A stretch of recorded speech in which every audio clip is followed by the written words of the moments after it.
কাঁচা লঙ্কার official YouTube চ্যানেলে সবাইকে জানাচ্ছি একটা ওয়ার্ম ওয়েলকাম। আশা করি আপনারা প্রত্যেকে খুব ভালো আছেন। আজকে না একটা অন্যরকম রেসিপি নিয়ে এসেছি। আমি জানি না আপনারা কতজন এই রেসিপিটা আগে কখনো বাড়িতে ট্রাই করেছেন। আজকে আমি উচ্ছে দিয়ে চিংড়ি মাছ বানাবো। উচ্ছে আর চিংড়ি এই কম্বিনেশনটা কেমন হতে পারে বলুন তো? আসলে কিছুই না, ছোট থেকে বড় আমরা অনেকেই কিন্তু উচ্ছে খেতে ভালোবাসি না, কিন্তু উচ্ছে তো শরীরের জন্য খুবই ভালো। তাই নানা রকম ভাবে উচ্ছে খাওয়ানোর ছুতো কিন্তু আমাদের বাড়ির বড়রা আমাদের সাথে করেই থাকে। সেরকমই একটা অন্যরকম রেসিপি হলো উচ্ছে চিংড়ি। বানানোটা সিম্পল, খেতে খুবই ভালো। চলুন আমার সাথে কাঁচা লঙ্কা রান্নাঘরে। প্রথমেই আগে উপকরণগুলো আপনাদেরকে দেখিয়ে নিই। উচ্ছে দিয়ে চিংড়ি বানানোর জন্য প্রথমেই যেটা লাগবে সেটা হলো উচ্ছে। আমি 5টা মতো ছোট সাইজের উচ্ছে নিয়ে ছোট ছোট করে কেটে নিয়েছি। ছোট মাপের চিংড়ি মাছ নিয়েছি, যেগুলোকে ভালো করে ধুয়ে আমি পরিষ্কার করে নিয়েছি। আমি 200 গ্রাম মতো চিংড়ি মাছ নিয়েছি। সাদা আর কালো সর্ষে বাটা নিয়েছি আমি 3 টেবিল স্পুন মতো। একটা বড় মাপের পেঁয়াজ আমি লম্বা করে কেটে নিয়েছি। 2টো আলু আমি ছোট ছোট করে কেটে নিয়েছি। 2 টেবিল স্পুন আমি হলুদ গুঁড়ো নিয়েছি। 1 টেবিল স্পুন আমি লাল লঙ্কার গুঁড়ো নিয়েছি। 2 টিস্পুন আমি চিনি নিয়েছি। স্বাদ মতন আমি নুন নিয়েছি। 1 টেবিল স্পুন আমি কাঁচা লঙ্কা বাটা নিয়েছি। 4টে শুকনো লঙ্কা নিয়েছি আর 3 থেকে 4টে কাঁচা লঙ্কা নিয়েছি। 1 টিস্পুন আমি কালো জিরে নিয়েছি। ব্যাস, আর কোনো উপকরণ কিন্তু লাগছে না। এই উপকরণগুলো আমাদের বাড়িতে সবসময় অ্যাভেলেবেল থাকে। এবার চলুন সোজা রান্নাটা শুরু করে ফেলি। উচ্ছে দিয়ে চিংড়ি মাছ বানানোর জন্য প্রথমেই আমি কড়াইতে 3 to 4 টেবিল স্পুন সর্ষের তেল গরম করে নেব। তেল গরম হয়ে গেলেই প্রথমে চিংড়ি মাছগুলোকে আমি দিয়ে দিলাম।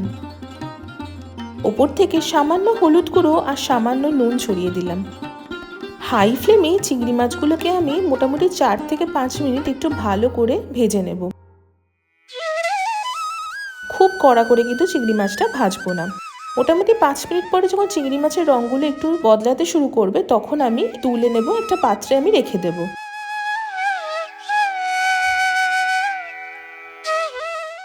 এবার ওই সেম তেলেই আমি প্রথমে কালো জিরে দিলাম শুকনো লঙ্কা, কাঁচা লঙ্কা আর পেঁয়াজ কুচি। এবার কিন্তু প্রথমেই আমাদের পেঁয়াজগুলোকে একটু ভালো করে ভেজে নিতে হবে।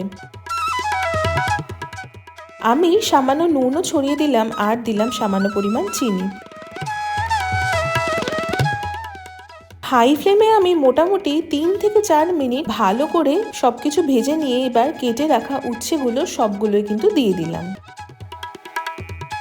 উচ্ছেগুলো দিয়ে দেওয়ার পর আমি গ্যাসের ফ্লেমটা কিন্তু হাইতে রাখবো। হাই ফ্লেমে মোটামুটি 7 থেকে 8 মিনিট ভালো করে প্রথমে উচ্ছেগুলো ভেজে নেব। এইদিকে উচ্ছেগুলো ভাজা যতক্ষণ হচ্ছে, অন্যদিকে কিন্তু আমি জল গরম করতে বসিয়ে দিলাম। আমি এবার উচ্ছের উপর সামান্য হলুদ গুঁড়ো ছড়িয়ে দিলাম। ভালো করে মিশিয়ে নিয়ে কিন্তু ভেজে নেব।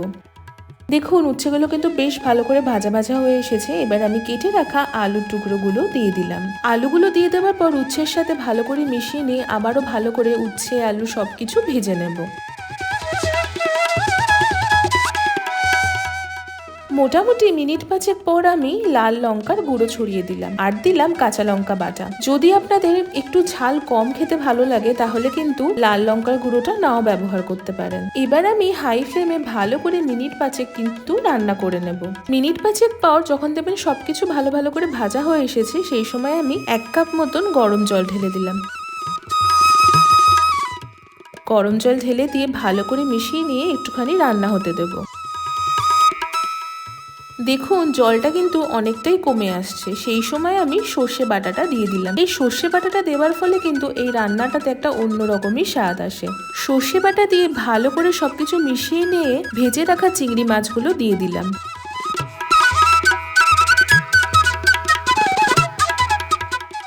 চিংড়ি মাছগুলো দেবার পর আমি উপর থেকে আরো খানিকটা নুন ছড়িয়ে দিলাম।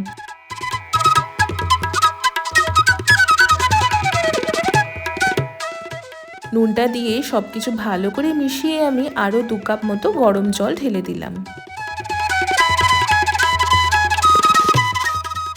জলটা দেবার পর যখন ঝোলটা ফুটে আসবে, সেই সময় আমি 2টো চেরা কাঁচা লঙ্কা দিয়ে দিলাম। এতে খুব ভালো ফ্লেভার আসে। আপনারা যদি পছন্দ না করেন তাহলে এই জায়গাটা স্কিপও করতে পারেন, কিন্তু কাঁচা লঙ্কা দিলে ওটা পরে ভাতের সাথে মেখে খেতে ভীষণ ভালো লাগে। এবার আমি লো টু মিডিয়াম ফ্লেমে 10 থেকে 12 মিনিট কিন্তু এটা রান্না করতে দেবো। মোটামুটি 10 থেকে 12 মিনিট পরে দেখুন উচ্ছে দিয়ে চিংড়ি মাছ কিন্তু অলমোস্ট রেডি হয়ে গেছে। আলুগুলো সুন্দর সেদ্ধ হয়ে গেছে আর উচ্ছেগুলো কিন্তু ওয়েল কুক। এবার আমি গ্যাসের ফ্লেমটা অফ করে দিলাম। ব্যাস আমাদের উচ্ছে দিয়ে চিংড়ি মাছ কিন্তু রেডি। আমি সার্ভ করছি গরম গরম উচ্ছে দিয়ে চিংড়ি মাছ। ওপর থেকে সামান্য একটু সর্ষের তেল ছড়িয়ে দিলাম। যারা উচ্ছে খেতে ভালোবাসেন না তারা কিন্তু একবার ট্রাই করবেন, আর যারা উচ্ছে খেতে ভালোবাসেন তারা কিন্তু এই রেসিপিটা বানালে বারবার বানিয়ে খাবেন। এই একদম অন্যরকম উচ্ছে দিয়ে চিংড়ি মাছের রেসিপিটা আপনাদের কেমন লাগলো সেটা কিন্তু কমেন্ট সেকশনে জানাতে একদম ভুলবেন না। মা ঠাকুমারা বলেন তেতো খেলে শরীর ভালো থাকে। উচ্ছে ভাজা, উচ্ছে সেদ্ধ, উচ্ছে ভাত এগুলো তো ডেইলি আমরা খেয়ে থাকি, তবে এই অন্যরকম উচ্ছে দিয়ে চিংড়ি মাছের রেসিপিটা বাড়িতে কিন্তু একবার ডেফিনেটলি ট্রাই করবেন। আশা করি আপনাদের প্রত্যেক খুব ভালো লাগবে। আপনাদের কেমন লাগলো আজকের এই রেসিপিটা কমেন্ট সেকশনে জানাতে একদম ভুলবেন না। যদি আজকের এই রেসিপিটা ভালো লাগে তাহলে অবশ্যই আমাদের চ্যানেলটা সাবস্ক্রাইব করবেন, আমাদের এই ভিডিওটা লাইক করবেন, আর এই ভিডিওটা সকলের সাথে শেয়ার করবেন। দেখা হচ্ছে পরবর্তী আরো একটা খুব সুন্দর রেসিপির সাথে। ততক্ষণের জন্য ভালো থাকবেন, সুস্থ থাকবেন, আর কাঁচা লঙ্কাকে এইভাবেই সাপোর্ট করতে থাকবেন। See you soon and happy cooking.